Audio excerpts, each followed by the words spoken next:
Hello story lovers, welcome back to my channel చేరవ ప్రియ part 10.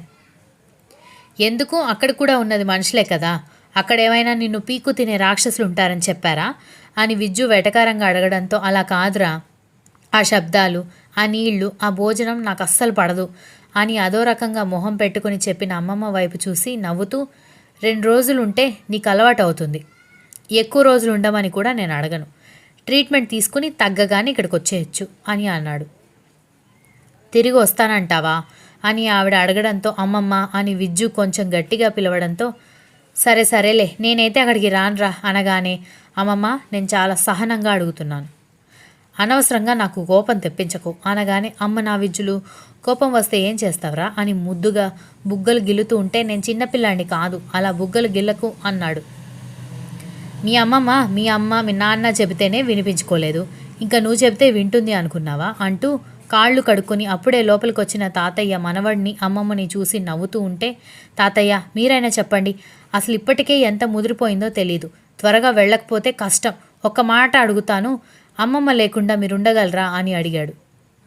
ఆ మాటకి తాతగారు ఏమీ మాట్లాడకుండా డల్ అయిపోవడంతో, చూడు నేను మాట వరుసకి అలా అంటేనే తాతయ్య డల్ అయిపోయాడు, అసలు నువ్వు లేకపోతే తాతయ్యని ఎవరు చూసుకుంటారు అనగానే, ఎందుకు మీరున్నారు కదా, మీరు తీసుకెళ్ళిపోండి మీ తాతయ్యని అనగానే, నువ్వే రావట్లేదు తాతయ్య వస్తాడా అని గట్టిగా అరిచి, ఇంకా లాభం లేదని, తనకి నమ్మకం లేకపోయినా తప్పదు అనుకొని, ఇప్పుడు నువ్వు గనుక నాతో పాటు హైదరాబాద్ రాకపోతే నేను చచ్చినంత ఒట్టే అని ఒట్టు వేయడంతో, అమ్మో విజ్జు ఏంటమ్మా అని అంది ఆవిడ. విజ్జు మాటలకి తాతగారు నవ్వుతూ, గడుసైనోడే, అమ్మమ్మని ఎక్కడ పడేయాలో అక్కడ పడేశాడు అని నవ్వుకుంటూ ఉంటే, ఏంటమ్మా అంత మాట అన్నావు, నీ వయసుకి అంత పెద్ద పెద్ద మాటలు మాట్లాడకూడదు అని విజ్జు వాళ్ళ అమ్మమ్మ జలజల కన్నీళ్లు కారిపోతూ ఉండడంతో కొంగు కళ్ళకి ఒత్తుకుంటూ ఉంటే, వాడిని అలా మాట్లాడేలా చేసింది నువ్వే కదా, అసలు ఈ గోలంతా ఎందుకు, నోరు మూసుకుని పట్టణానికి వెళ్ళి వైద్యం చేయించుకుంటే బాగుంటుంది కదా అని అరిచాడు తాతయ్య.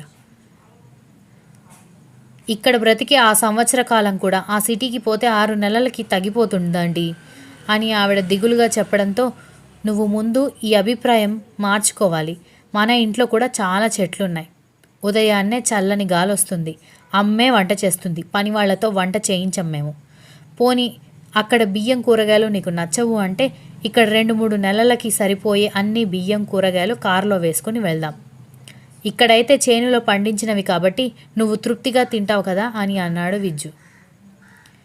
ఈ ఆలోచన ఏదో బాగుంది కదా, నువ్వు వెళ్తానంటే నేను బియ్యం కూరగాయలు తెప్పించేస్తాను, మీకు అవసరమైనప్పుడల్లా ఫోన్ చేస్తే సీనుగాడు కూరగాయలు ఇంటికి ఇచ్చి వెళ్ళిపోతాడు అని తాతగారు కూడా చెప్పడంతో, ఇక తాతయ్య మనవడు ఆగేలా లేరని, సరే మీ ఇష్టం ఏదో ఒకటి కానివ్వండి అని ఆవిడ దిగులుగా చెప్పడంతో, అమ్మమ్మ నువ్వు దిగులుగా ఫేస్ పెట్టుకుంటే నిన్ను నేను ఏదో బలవంతంగా కిడ్నాప్ చేసి తీసుకువెళ్ళినట్టుగా ఉంది, మేమేం చెప్పినా నీ హెల్త్ గురించే కదా, ప్లీజ్ నా మాట విను అనగానే, సరేలే అని ఆవిడ చెప్పడంతో, సరేలే అని ఇంకా నిలబడతావేంటి, వెళ్ళి బట్టలు సర్దుకో అని అరిచాడు తాతయ్య.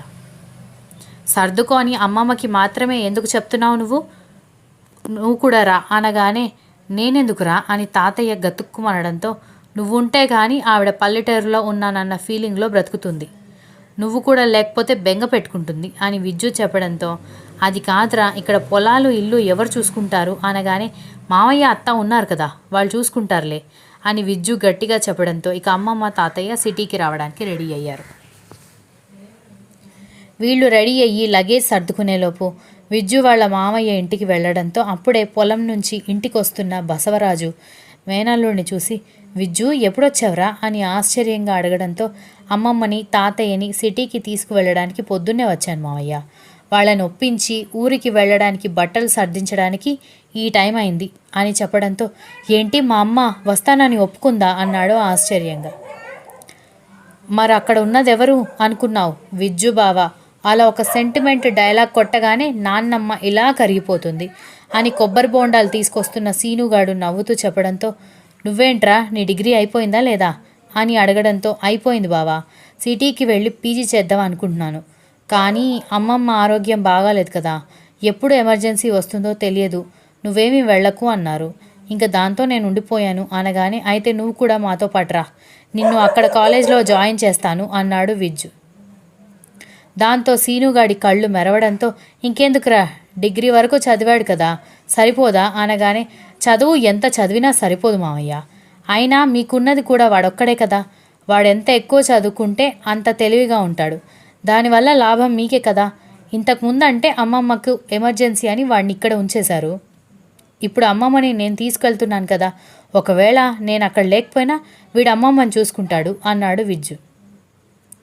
బసవరాజు కొడుకు కళ్ళల్లో మెరుస్తున్న మెరుపులు చూసి ఇంకెందుకురా పో, బట్టలు సర్దుకో, కళ్ళల్లో నుంచి దీపావళి టపాకులు రాలుతున్నాయని చెప్పడంతో విజ్జు నవ్వితే సీనుగాడు కొబ్బరి బోండాలు ఎత్తేసి లోపలికి పరిగెత్తడంతో ఒరే వెళ్ళమన్నాను కదా అని కొబ్బరి బోండాలు ఇంట్లో పెట్టకుండా అలా పడేసి పోయావేంట్రా అని అరుస్తూ ఉంటేనే విజ్జు వాళ్ళని చూసి నవ్వి అత్తతో మాట్లాడతాను అంటూ ఇంట్లోకి వెళ్ళాడు.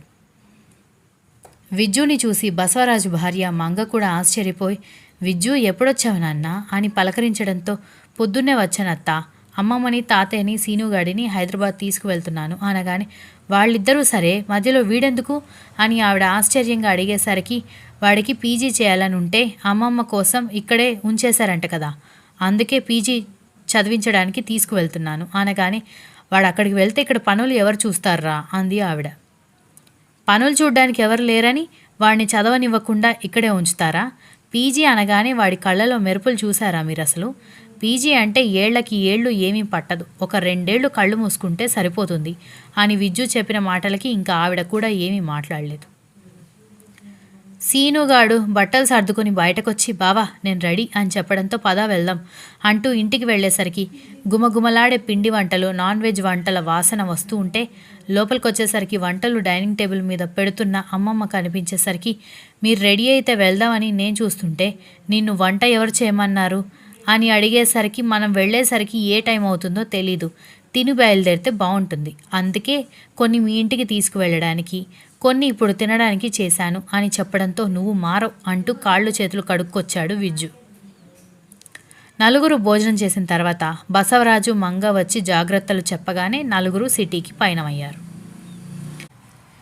ఇక్కడ ఇలా ఉంటే విజ్జు వాళ్ళ అమ్మమ్మ వాళ్ళ ఇంటి ఎదురే ఉన్న ఇంట్లో అత్తగారి ఆరోగ్యం బాగలేదని ఐశ్వర్య వాళ్ళమ్మ కన్నీళ్లు పెట్టుకుంటూ ఉంటే నేను చూసింది నిజంగా మా సార్ గారినేనా? చూడ్డానికి అలాగే ఉన్నాడు, కార్ కూడా అలాగే ఉంది, కానీ ఆయన ఎందుకు పల్లెటూరు వస్తాడు? నేనేమైనా భ్రమపడుతున్నానా అనుకుంటూ ఆలోచిస్తూ ఉంటే అమ్మ అంతలా ఏడుస్తూ ఉంటే నువ్వేంటే గజనీ మూవీలో సూర్యలాగా పిచ్చి లెక్కలు వేస్తున్నావు అని చెల్లెలి తల మీద ఒక్కటేశాడు సంజయ్. అబ్బా రాక్షసుడా, ఎందుకు కొడుతున్నావురా అని అరుస్తూ ఉంటే అప్పటి వరకు కోడలి బాధతో బాధగా ఉన్న పెద్దావిడ మనవడు మనవరాలు కొట్టుకోవడం చూసి చిన్నగా నవ్వడంతో ఐశ్వర్య వాళ్ళమ్మ ఆశ్చర్యంగా తల తిప్పి చూసేసరికి కొడుకు కూతురు కొట్టుకుంటూ కనిపించేసరికి అత్తగారి వైపు చూసింది. ఆవిడ మనవడు మనవరాల్ని చూసి మురిసిపోవడం గమనించి ఏదో అర్థమైనట్టు భర్త దగ్గరికి వెళ్ళి అత్తయ్య గారిని ఇక్కడ ఎన్ని రోజులు ఉంచినా ఆవిడ ఆరోగ్యం కుదుటపడదు, మనం మన ఇంటికి తీసుకువెళ్దాం అనగానే ఎందుకు అని ఆయన ఆశ్చర్యంగా అడిగేసరికి ఐశ్వర్యని సంజయ్ని చూసి అత్తయ్య గారు చాలా సంతోషపడుతున్నారు, అదే వాళ్ళని రోజు చూస్తుంటే ఆవిడ సెట్ అయిపోతుంది అని చెప్పడంతో ఆయనకు కూడా ఆలోచించి సరే అమ్మని తీసుకుని రేపే వెళ్దాం అని చెప్పాడు. Continuous. If you like the story please like, share, comment and don't forget to subscribe.